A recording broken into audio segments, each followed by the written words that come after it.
FPL Physio here, back on YouTube after a tiny break due to busy times. Um, Another crazy game week, 78 points. I'm up to overall rank 18, which is absolutely insane. Game week driven by Bruno Cap, Arsenal clean sheet, Szoboszlai, amazing free kick, and Haaland with an assist and a goal. Overall rank 18, number 2 in Denmark. Things are crazy these times. Let's jump straight right into it. This is my team for now, for the double game week. Triple Arsenal defense, playing away against Brentford and away against Wolves.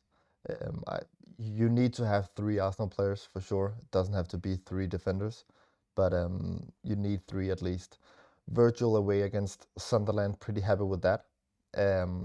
If we look past the performance from Liverpool yesterday against City, their defense has actually been pretty solid if you look at the underlying stats. So happy to have him. Tarkowski home against Bournemouth. The interesting thing about Tarkowski is that his underlying stats offensively, his expected goal involvements has been really good the last couple of games. So hopefully he's due a banger. Home against Bournemouth, totally fine. Enzo is Enzo. Underlying stats still pretty great. Home against Leeds. Mbemo and Bruno away against West Ham, also solid. Szoboszlai red carded, so I need to figure out what I'm gonna do there. Anderson home against Wolves. Anderson just is a 4-point man. So fine to have him in these sort of game weeks where my bench is a little bit pressured, and of course Haaland. So this game week, of course Arsenal tops the projected expected goals with 4.07, and also projected clean sheet. They're expected to keep at least 1 clean sheet. This is the stats here, and the following slides I'll show you is from one of my partners. It's the prediction model that I use. It will be in the description as well. Other than Arsenal, it's a decent game week, I would say. City home against Fulham should also lead to some great points, but it's very hard to predict, I think, except for a few players. Guehi, Nunez, Haaland, who will actually play. I don't think Semenyo is as nailed as many people think. Chelsea home against Leeds. Cole Palmer is back, delivered a hat-trick, and also with a pretty high projected expected goals. So Chelsea assets, of course, might also seem interesting for a lot of people. Yeah, but you can find these in the link in the description. I think what to really notice here is the Arsenal expected goals. Let's talk more about what players to look at, because I think that's what's interested to most of you guys. So here I'm on the prediction model that I use, and I've sorted it for midfielders only with a five game week horizon, 5 game week, because I like to look a bit long term, and also because we have a dead end at game week 31. It'll be a blank, not a blank, yeah, a buy or a blank, or what you call it. So there's no reason to look further than that. Salah tops it, which I think it's due to his historic stats, but I'm not looking at Salah at all. So let's look past him. Bruno, if you don't have Bruno in the team, I still think he's the most solid pick on the midfielders. So definitely get him in if you don't have him. Then we have Ismail Sarr, third. I think Ismail Sarr is really interesting. His underlying stats is amazing. He he's on penalty as long as Mateta is not playing, so his penalty share is pretty high as well. They play home against Burnley and home against Wolves the next 2 games, and those are just delicious fixtures. Um, so definitely one to keep an eye out. Then we have Saka. He's a doubt injury wise. I wouldn't transfer him in at all. Um, and then Semenyo is fifth. I'll get back to Semenyo. If we look at defenders with a 5-game week horizon, then it's pretty clearly that Arsenal dominates. I mean, it's also why I'm just gonna stick, of course, with 3 Arsenal defenders. I own Gabriel, Timber, who are the 2 tops, and then Raya in goal. But I do think that other than that, there are some interesting picks for the next 5-game weeks. I mean, you could look at Lacroix, great on the DEFCON, playing home against Burnley and Wolves, as I just said with Sa. Gahey also decent. He looks pretty nailed, as I said earlier. And Senesi is also one I would keep an eye on. Senesi's underlying stat, is, especially his expected goal involvements, is really high for a defender. But let's just take a look at why you should only put it at 5-game weeks and what to consider when transferring in and out players. Now is that we have this buy or blank game week in 31, where several teams will blank. Arsenal, Wolves, City, and Palace will blank. That means that most will likely use their wildcard in game week 32. So, and you would need quite a few free transfers for game week 31, because you don't want to use your wildcard in game week 31 when Arsenal and City and Palace is not playing. That would be a horrible decision. But you do want quite a lot of free transfers going into game week 31, because most of us managers have 3 Arsenal players. We have Haaland, and we might have 1 Crystal Palace player. Some have 2, and some have 2 or 3 City players. So either you gotta start transferring out these players pretty soon, or you have to spend quite a few transfers in this specific game week, because you can only bench 3 outfield players and 1 goalkeeper. So in many cases, that would be, let's just say, 3 Arsenal players. It would be, for the sake of my team, it would be Raya, Timber, and Gabriel. That's 3, and then I could bench, let's say, Haaland. But for the managers who own another City player and then 1 more Palace player or 2, then you would slowly need to transfer out these players, so you don't line up with players that simply doesn't play that game week. So it's really important to think game week 31 into the equation when you're buying players, and that's why I think that who you should look at, and I know this is kind of the opposite of what I just said, but I featured Sa and Munoz in there, and it's only because of the insane fixtures. But these are players that I think are quite interesting. Let's start from the beginning. Senesi, underlying stats amazing, truly amazing stats with a great fixture run, and doesn't blank in game week 31.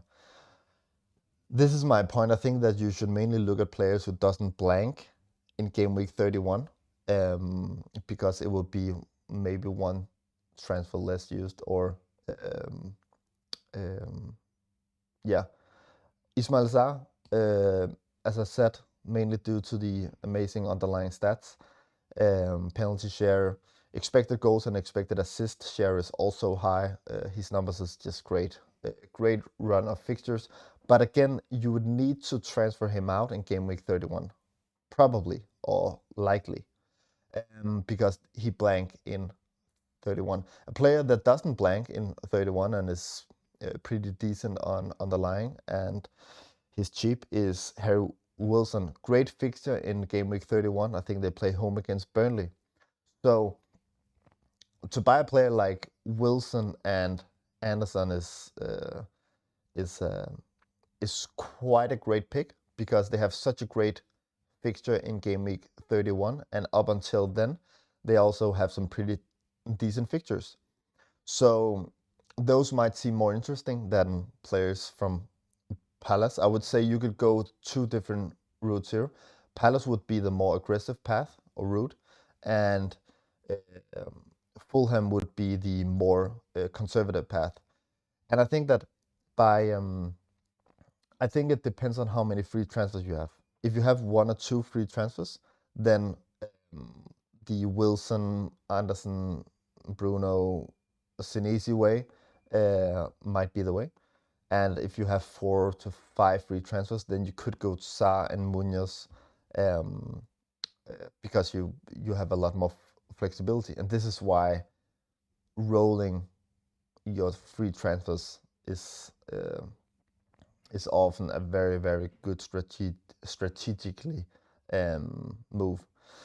Players who not to look at, I don't know if that's correct, whatever. Foden, I think that we just don't know who Pep will play. And I think Foden and Semenyo, it's impossible to predict. And you want players who play a lot of minutes. And Mamouche is back. Doku will probably also be back soon. So it's just too uncertain to know who will play. So that's why I sold Semenyo last week and bought Mbemo. I feel like it's only Haaland, Guehi, maybe Nunez, who are certain picks. Of course, Donnarumma as well. Cole Palmer, hat-trick, I know. A lot of people have quite a lot of recency bias and buy him due to the hat-trick. He got subbed off at 60 minutes. And I just think he's not a buy. I mean, both Palmer and the man just said that he's still playing with pain. I mean, and so you probably don't want to buy a player who's, publicly said he's still playing with pain, even though it's two amazing fixtures. He's simply too uncertain for expected minutes. And a player like Enzo is still a better buy, I think. Enzo will also be on penalties when Palmer get subbed out. And I think there's close to 0% chance that Palmer will play 2 times 90 minutes the next two fixtures. I wouldn't be surprised if he's rested or not starting in one of these two games. So, and also another point is that apart from his penalties, his underlying stats wasn't great. He's still not great. He's not anywhere near the level that we had, was it last year or 2 years ago? Nowhere near it. Rodgers, I have him here, but I could also have him in the players you should look at because the reason I have him in the who not to look at section is his underlying stats it's still not impressive. And I mean, if you use the eye test, he's one of the most impressive players in the Premier League, but your eyes are not as good as objective data. So his underlying stats puts him there, but his run of fixtures would put him on the who you should look at section because they also have a pretty decent fixture in game week 31, and that would be that would be a great choice then. I think that Rodgers could be both places. He's just not a buy for me. If we take a look at my team, I'm overall ranked 18, and of course I'm going for the win. My plan right now with 4 transfers in the bank and 2.4 million in the bank is I want to transfer out Szoboszlai, and I'm pretty certain I'll go with the Ismail Assar, and I think I'm gonna play it quite aggressively here. I think I'm going to transfer in Sa, and maybe I'll only have him for 2 game weeks, so only the next 2 home games, and then I might transfer him out for maybe Wirtz, maybe someone else. But and I do that because I have 4 free transfers, so I can play quite aggressively up to game week 31, where as it stands now, I have Raya, Timber, Gabriel, Haaland, who blanks. So I could just bench them all, and that would be fine. But adding in Ismail Sarr, I would have 5 players that blanks, and of course that doesn't work. So Ismail Sarr, for maybe a Liverpool asset who has a great run of fixtures, would be great. Other things I'm considering here is that I could keep Szoboszlai and just play Kruppi, which would also work, I guess. But I want to seek as much luck as possible, and that means not playing Kruppi against Tarkowski, because they're playing each other. So I think my lineup for now would be Raya, Gabriel, Timber, Tarkowski, Virgil, so 4 players in defense. Then I will play Mbemo, Enzo, Ismail Assar, Bruno, Anderson, so 5 midfielders, and then I would play Haaland on top. I would captain Gabriel, and I think I might triple captain him. I mean, it's not certain if we get a better chance to use the triple captainship. City might double, but we don't know how the Premier League will look at that point. Will City be out of the title race? Probably not, of course. It would be too early. But how does the title race look? Will they focus more on the Champions League?